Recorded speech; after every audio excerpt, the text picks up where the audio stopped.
দর্শকবৃন্দ, চলে আসলাম ক্ষুদ্র ও কুটির শিল্প মেলা যশোরে। আর এটি হলো মেলার মূল প্রবেশ গেট। মেলায় তো চলে আসছি, এবার মেলার ইতিহাস বলা শুরু করি। গিয়েছিলাম মেলা দেখতে, কে জানে ভরপুর লোকজন সব এখানেই পাবো। এতই কি সহজে চলে আসলাম মেলার গেটে? না না না, অবশ্যই এর পিছনে একটা কাহিনী আছে। চলো আজকের ভিডিওতে কাহিনী সহ পুরো ঘটনাটা বলতে থাকি।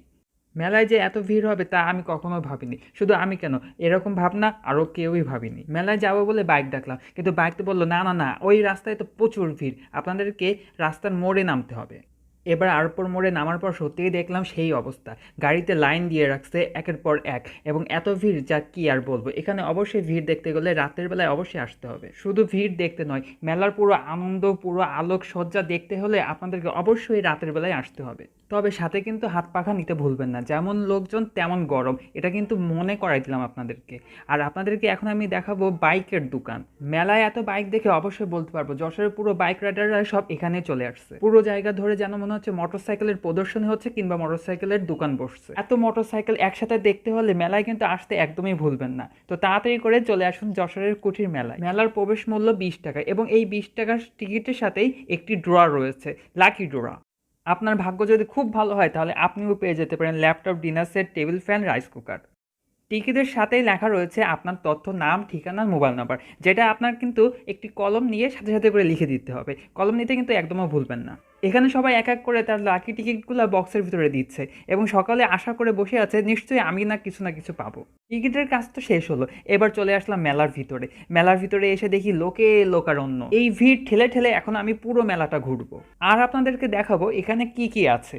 প্রথমে এসে খাবার খুঁজাখুঁজি, সেই ধোঁয়াওয়ালা খাবারটা যেটা আপনারা সকলে পছন্দ করছে এবং সকলেই দেখার জন্য অনেক বেশি আগ্রহ দেখিয়েছেন। তবে দুঃখের বিষয় এটাই যে আপনাদের সেই স্মোকি ধোঁয়াওয়ালা খাবারটা এত লোকজন আসার কারণে সব শেষ হয়ে গিয়েছে। যাই হোক, ভালোই হয়েছে শেষ হয়ে। এত ভিড়ের মধ্যে এই খাবারটা খেতে মোটেও ভালো লাগবে না। মেলায় বাচ্চাদের আনন্দ দেওয়ার জন্য অনেকগুলো রাইড রয়েছে, চাইলে কিন্তু বাচ্চাদেরকে আপনারা এখানে উঠাতে পারবেন। আর মেলায় স্টলে বসে আছে ঘর সাজানোর জন্য অনেক জিনিসপত্র এবং কসমেটিক্স এবং জামা কাপড়, 3 পিস। চাইলে আপনারা কিন্তু এখান থেকে সব কিছু কিনে নিতে পারেন।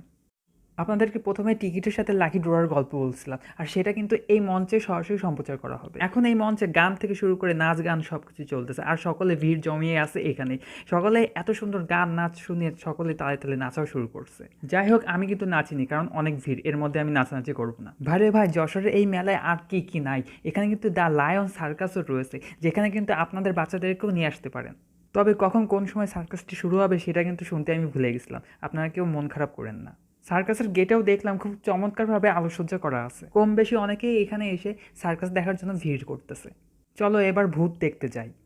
মেলায় দেখলাম ভূতের বাড়ি নিয়ে চলে আসছে এখানে। তো ভূত দেখবো না আমি, তা কি হয়? সাথে সাথে কিন্তু আপনাদেরকেও দেখাবো। তো চলো এবার ভূত দেখা শুরু করি।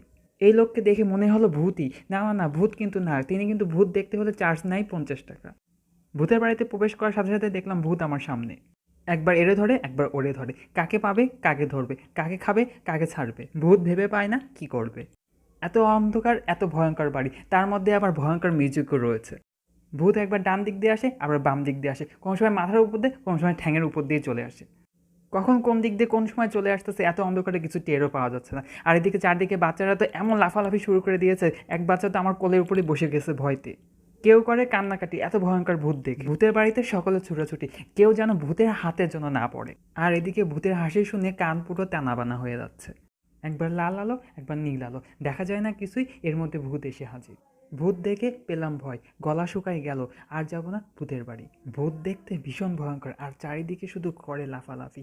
তাই বাচ্চাদেরকে একা ছাড়বেন না, সাথে কিন্তু বড়রাও আসবেন।